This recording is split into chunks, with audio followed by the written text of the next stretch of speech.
Dedi di TV Desa Banyumas ini akan memberikan beberapa informasi terkait dengan sanitasi dan air bersih.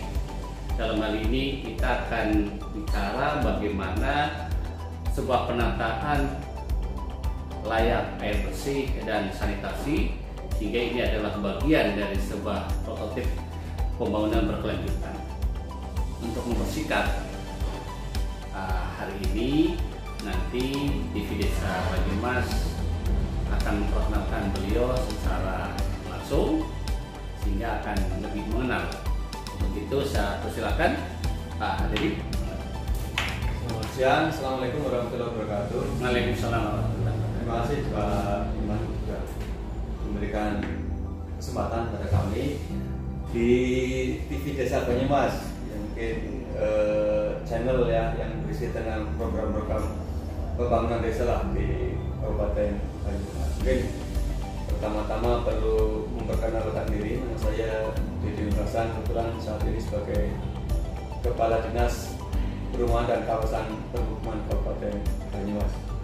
Satu hal Pak Dedi yang menjadi menarik pada saat ini adalah kita ingat bahwa pembangunan itu harus berkelanjutan, dan tentunya ini tidak boleh meninggalkan sebuah konsep bahwa pembangunan itu harus menjaga sebuah kelayakan kebutuhan primer, yaitu pemukiman, dan tentunya di dalamnya ada sebuah interaksi kebutuhan air bersih, dan bagaimana warga di pemukiman tersebut harus bisa mengadaptasi diri dan bisa mengolah sehingga apa yang terjadi di alam ini tentunya akan memberikan manfaat. Mungkin dalam hal ini Pak Dedi akan memberikan apa sih sebenarnya layanan air bersih dan sanitasi yang harus dipenuhi oleh sebuah kawasan pemukiman dan perumahan. Silakan. Jadi mungkin kalau kita dari nama ya, Iya. Banyumas, Banyunya Mas. Banyunya Mas, itu ada filosofinya di sana. Jadi emas itu sesuatu yang berharga, harus diupayakan, harus dicari. Jadi kalau kita tidak mencari, belum tentu juga itu ada. Jadi diusahakan dicari sehingga diperoleh banyu yang emas, yang tentunya layak untuk berkehidupan.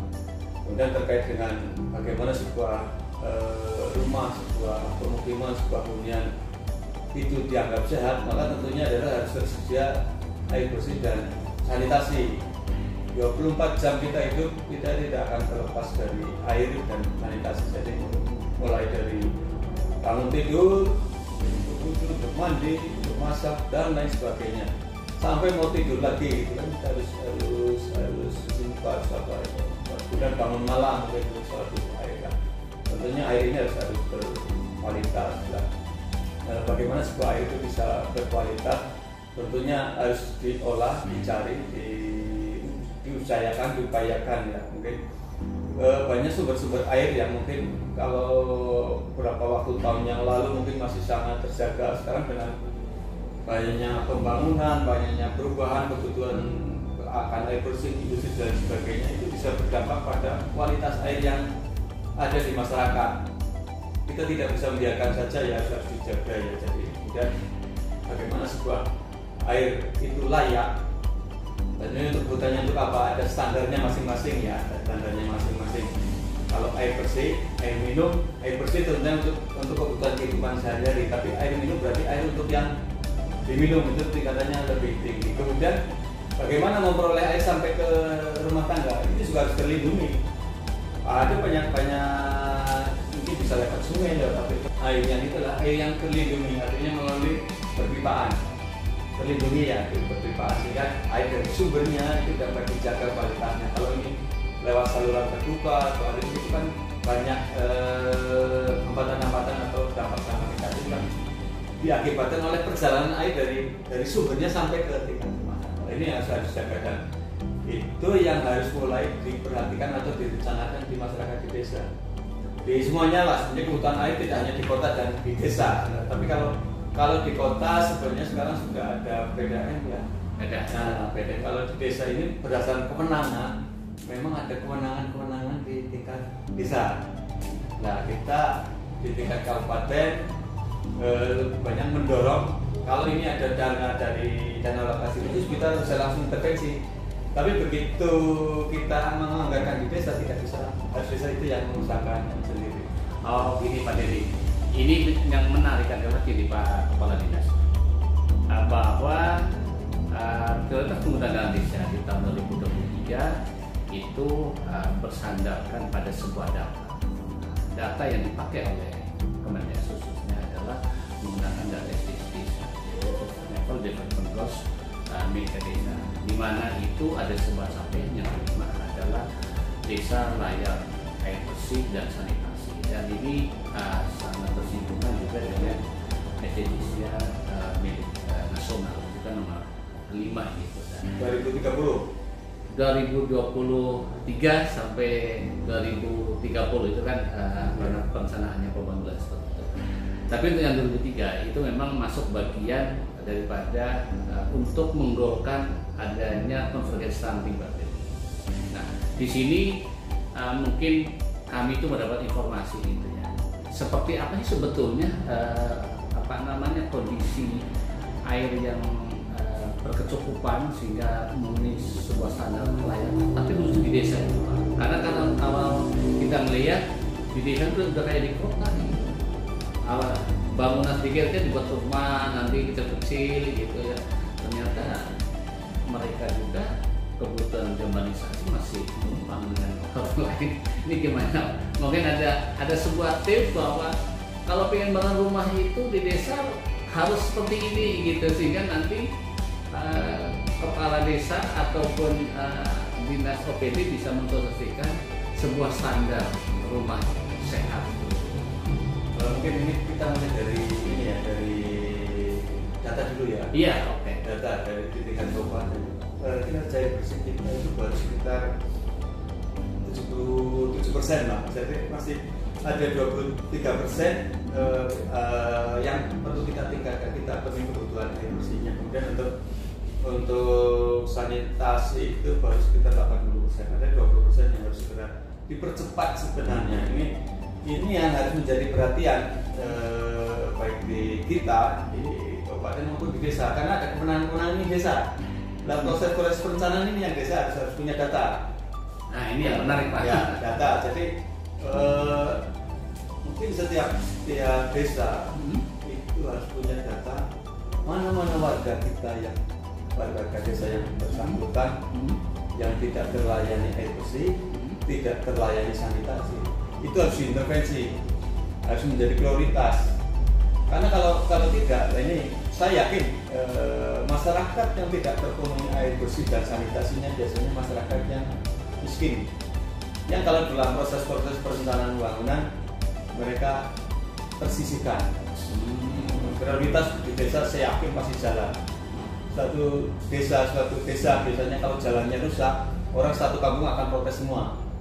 Tapi ada warga desa itu yang tidak terlayani air bersih atau sanitasi, tidak ada yang peduli, bahkan tidak peduli gitu kan, karena mereka agak ego kepada masing-masing, karena saya sudah terkenal bisnisnya tidak. Tapi begitu jalan yang rusak, semua akan protes. Ini harus menjadi perhatian karena ini sudah problem yang sangat lama. Kemudian terkait dengan stunting tadi berdasarkan data dari ada dokumen dari Kementerian Kesehatan, 60% penyebab stunting adalah tidak terpenuhnya sanitasi dan air bersih. 60% ya Pak? 60%. Jadi ya 60% malah. Walaupun ini perlu dicek juga ya, dicek juga. Tapi saya yakin setuju dengan hal tersebut. Karena kesehatan itu awal mulanya adalah dari air bersih dan sanitasi. Begitu sanitasi dan air bersihnya tidak tersedia, dia akan punya risiko atau rentan terhadap segala penyakit, apalagi kalau sedang hamil mungkin. Nah itu resiko ya Pak? Ya, resiko tinggi. Resiko itu stunting itu mungkin semakin besar. Kami ada beberapa cek data, memang sebagian besar yang stunting ini ya di sanitasinya sembarangan, tidak ada safety tank. Dia mungkin punya jamban tapi safety-nya tidak ada, atau mungkin bisa jadi malah coba dicek. Itu yang harus menjadi perhatian. Dan perencanaan awalnya adalah ngecek berapa persen warga kita yang tidak ada sanitasi dan air bersih. Nah, itu lain-lain nanti akan mengikuti. Begitu sanitasinya tersedia, air bersihnya tersedia, otomatis yang lainnya akan semakin meningkat. Kemudian terkait dengan rumah sehat, sebenarnya rumah sehat tentunya ya satu dari sisi penghawaan, dari sisi udara, cahaya, lantainya harus diplaster, paling tidak dindingnya harus yang bukan papan atau kemudian secara struktur juga dia tahan gempa lah, sehingga itu terlindungi. Kemudian tentunya harus tersedia sanitasi dan air bersih. Nah itu nanti pada proses pembangunan tentunya harus disiapkan mana-mana letakkan septic tanknya, letakkan sumurnya. Biasanya kalau masih dengan sumur ya syukur, kalau sudah ada Apsimas sebenarnya ada di tingkat desa itu yang menyelenggarakan air bersih di tingkat pedesaan. Ini menjadi menjadi kepentingan kita semua sebenarnya, apalagi di desa. Jadi jangan sampai uang ada, sakitnya ada, tapi kita beli obat yang lain. Jadi yang sakit selama ini tidak terobati gitulah, yang tidak terdetek gitu ya. Tidak terobati. Untuk terdetek harus sudah terdetek ya. Terdetek itu di proses perencanaan. Kalau perencanaan oke lah, kita punya data ini, kita punya masalah ini, air bersih dan sanitasi ini pada kita ABCD. Lah kita punya uang, lah intervensinya kan harus ke sini. Jadi antara sakit dan obat ini akan secara bertahap. Di samping air bersih dan itu tentunya rumah yang tidak layak huni juga harus diprioritaskan juga. Begitu rumahnya sudah layak, airnya tersedia, sanitasinya ada, tentunya kualitas hidup orang itu akan semakin meningkat dan dia bisa lebih produktif lagi.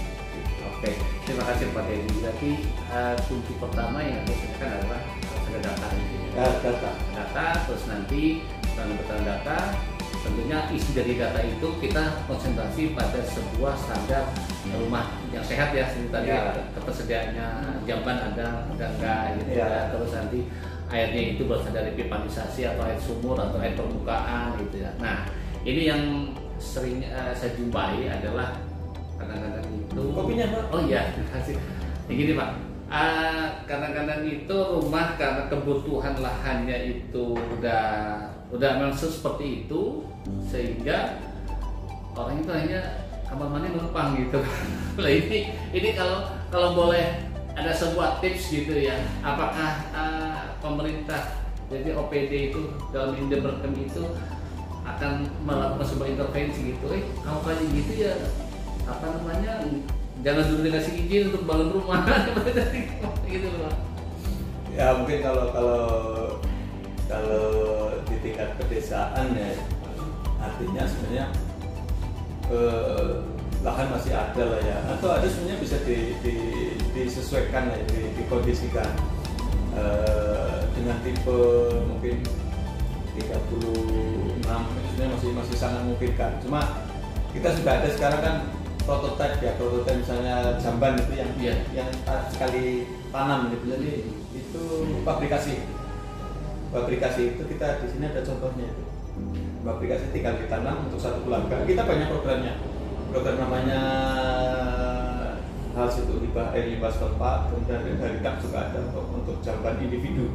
Jadi setiap rumah yang belum ada septic tanknya kita bantu septic tank. Dan kalau memang belum ada jambannya kita bangunkan. Tapi masalahnya kan banyak. Nah, artinya desa juga bisa mengalokasikan dengan itu sebenarnya. Kalau kita berumah sekitar antara 6,5 sampai 7,5 juta. Per rumahnya itu ya kita ini bagian dari usaha lah ya, supaya dengan ini juga kalau misalnya setiap desa bikin 10 gitu kan, 75 juta misalnya kan, kali 300 desa bisa 300. Nah ini Pak, ini banyak gitu kan, istilahnya keroyokan. Nah ini yang pernah saya melihat itu adanya IPAL itu ya, IPAL. Jadi yang kalau saya melihat dan merasakan sendiri itu ternyata di desa itu tidak semuanya itu mengerti bahwa dalam IPAL itu kayak apa namanya limbah apa sih yang boleh masuk dan boleh Ya. tidak gitu. Nah Ya. nyatanya itu bisa. Semua masuk. Nah semuanya itu masuk gitu. Ya, Apalagi proses penggelontoran itu Iya. mumpung hujan dimasukkan semua gitu loh. Itu tidak, biasanya kan kalau komunal itu kan ada pengurusan lah ya sebenarnya. Oh, ada pengurusannya. Ada asosiasinya. Kemudian ada pengurus berkumpul di asosiasi. Sebenarnya mereka bisa melakukan ini ya sosialisasi lakukan. Jadi air hujan jangan dimasukkan, air cucian juga jangan dimasukkan. Ya cepat habis nanti. Kalau air cucian masuk juga itu akan bakterinya malah prosesnya tumbuh ya? Iya, malah bisa menghambat. Jadi fungsinya jadi tidak berguna, hanya sebuah tempat saja. Jadi, nah ini yang di individu ini kita harapkan mungkin kalau individu kayaknya punya sendiri jadi lebih perhatian. Kalau komunal biasanya masyarakatnya banyak orang. Sekarang sih kita lebih banyak ke yang individu. Ini cepat di masyarakat bisa menggunakan itu. Banyak yang menjual sekarang itu. Nanti seluruh kerabat TV Desa Banyumas ini menjadi sebuah informasi kepada publik bagaimana sebuah kawasan perumahan dan pemukiman itu sehat. Dalam artian jangan berpikir bahwa perumahan pemukiman itu ya yang kayak di kota ada komplek-komplek itu bukan gitu. Tapi ya seluruh desa atau seluruh masyarakat yang bertempat tinggal di suatu tempat ya itu namanya pemukiman gitu. Ya, karena sekarang sama aja antara desa dan kota sama masalahnya. Sampah, Iya. kemudian kemacetan juga di desa juga macet. Sekarang desa juga tumbuh berkembang. Nah ini ini yang sering gitu ya, yang sering timbul di desa itu adalah mengenal kalau infrastruktur dasarnya terpenuhi, jalan jembatan itu ada, berarti desanya itu bagus sejahtera. Mereka tuh sering mengatakan seperti itu, tapi faktanya pada saat hujan mereka kebanjiran lah. Ini apakah ada sebuah konsep yang salah terpenuhan daripada infrastruktur sendiri atau memang tidak ada sebuah pembinaan dari dinas terkait gitu, Pak? Gimana? Ini mungkin ya ini bicara ya desa harus mulai ke tanya kalau kita tata ruangnya lah rencana tata ruang desa. Sehingga mana-mana sih yang boleh mungkin karena beranggapan bahwa di desa tanahnya masih luas, nggak apa-apa lah saya bangun di sini. Padahal itu ya sama saja di wilayah-wilayah yang risiko bencana tentunya tidak dibangun. Nah, ini juga desa harus sudah mempersiapkan rencana tata ruang desa sebenarnya ya. Desa ya yang merencanakan. Artinya sebenarnya itu bisa banyak ahlinya sekarang ya. Jadi tapi itu tidak bertentangan dengan rencana tata ruang di tingkat kabupaten. Harus di desa. Jadi desa mungkin lebih sederhana, mungkin kalau masyarakat bangun ya sebenarnya itu hampir sama ya. Dari tepi jalan harus sekian meter ke SD-nya ya, sehingga kali pada saat dibutuhkan melebarkan jalan masih tersedia. Kemudian bagaimana drainasenya juga harus tersedia di kanan kirinya itu ya. Satu lagi sumur resapan. Nah ini yang sering itu ini sumur resapan, jarang dipikirkan ini Pak. Iya, ya sumur resapan atau misalnya kalau ada kolam yang besar juga maksudnya sumur resapan itu sekarang bayangkan kalau semua air hujan itu disalurkan ke saluran, ya berantakan semua. Itu sama saja orang sekarang kan sama ya, setiap rumah punya motor, punya mobil, pada saat yang bersamaan keluar semua motornya, mobilnya macet. Kalau motor dan mobil itu macet itu berhenti. Lah kalau air kan keluar bareng-bareng, jalannya sama, tidak diparkir. Lah ini ibaratnya kalau sumber resapan itu adalah parkirnya. Parkir, jadi masukkan dulu ke sumur resapan. Nanti kalau sudah sumur resapan yang nggak muat baru disalurkan ke. Berarti kayak masuk rest area ya Pak? Iya, jadi ya berhenti dulu lah sebentar. Itu mungkin bisa dampak. Tapi kalau itu tidak dilakukan oleh siapapun ya, sebenarnya sama aja. Mungkin momen tahun ini tahun hujan banyak ya. Kalau nggak salah 9 bulan hujan tahun ini kan 9 bulan hujan. Ini juga merusak kualitas air itu, bukan karena itu hujan banjir kan masuk ke dalam kolam. Ada beberapa daerah juga kita di air bersih yang pedesaan juga banyak yang kena bencana juga. Nah ini kan gini Pak, ini kan yang daerah khusus itu daerah-daerah yang ketersediaan air hanya bercukupan, tapi hanya itu berapa dari sumber mata air yang disalurkan dengan pipa. Ini sebetulnya apakah menjadi bagian permasalahan oleh pinter ini gitu, atau memang udah itu kan udah ada pipa gitu, nggak usah dialirin pipa, kita kan dia masakannya sudah mandiri kok, salurin dari air permukaan ataupun sumber mata air masuk ke rumah gitu. Atau memang akan dibiarkan atau memang harus di openi sehingga inilah yang sebetulnya air itu kan baru air bersih tapi belum layak untuk air minum atau seperti itu? Ya itu harus diusahakan. Harus diusahakan. Artinya biar ada pemeliharaan harga, bagaimana harus masuk ke dalam pipa, harus dicek airnya kan ada di dinas kesehatan nanti apa itu atau ngecek kualitas airnya pakai itu sesuai konsumsi itu nanti yang masyarakat lah. Jadi segala sesuatunya butuh biaya ya, butuh biaya. Memang kadang-kadang ini air gratis gitu, tapi itu harus dicek. Ada yang dia ada lah jadi. Mungkin kalau kita ke wilayah yang kekurangan air bersih baru tahu rasanya. Baru rasa gitu ya. Karena kita berlimpah, tapi begitu kita tidak menjaga, maka kita tidak akan memperoleh air yang berkualitas. Sama saja itu kan malah mengganggu kesehatan kita. Jadi tetap penting sebuah usaha mungkin perlu kalau bisa ada Pamsimas itu iuran dan lain sebagainya perlu untuk memelihara untuk ngecek supaya airnya itu tetap berkualitas, nanti bisa kelompok itu bisa menjaga sumber-sumber mata airnya. Kalau tidak ada yang nanti orang sembarangan ambil dan sebagainya. Itu yang harus kita pikirkan bersama, dan ada beberapa daerah yang sudah desa yang sudah melakukan itu dan itu bagus. Karena kita untuk Pamsimas baru 191 desa. 191 desa dari 301. Ya. Masih banyak. Ya, mungkin masih yang lain mungkin ada juga kalanya dari KDAM ya. Atau mungkin dari sumur gali, sumur sendiri. Atau memang suka rumahnya dekat itu juga ada. Jadi memang belum tapi itu depan saya pikir tetap harus ada hal yang harus diperhatikan terkait dengan air bersih. Ya, kan gini loh Pak, ini kan karena tadi disampaikan bahwa untuk air minum itu kan tentunya harus jaga kualitasnya. Yang pertama, yang kedua adalah ketersediaannya itu pun cukup gitu ya. Dan terakhir adalah bagaimana kita memperlakukan air itu sesuai dengan kebutuhannya. Dan tentunya Desa Banyumas mengucapkan terima kasih Pak Dedi atas kesempatannya.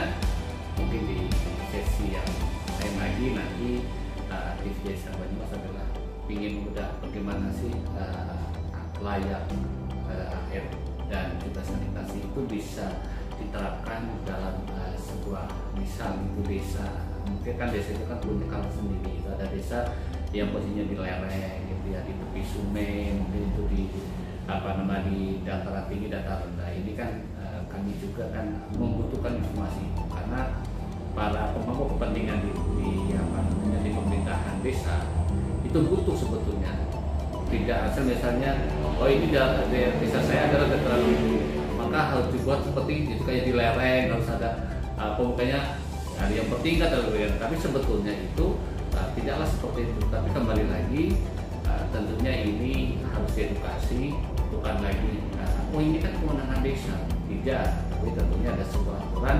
Karena apa, desa itu ada revisi dan subsidiaritas, semuanya itu menjadi kesatuan bahwa kita harus saling berkelanjutan di masyarakat. Untuk sore hari ini saya mengucapkan terima kasih Pak Dedi. Semoga apa yang tadi sampaikan pada kerabat di Desa Banyumas dapat bermanfaat dan tentunya akan ditunggu di sesi berikutnya bersama Pak Dedi Nur Hasan, Kepala Dinperkim Kabupaten Banyumas. Terima kasih. Saya Iri. Wassalamualaikum warahmatullahi wabarakatuh. Waalaikumsalam.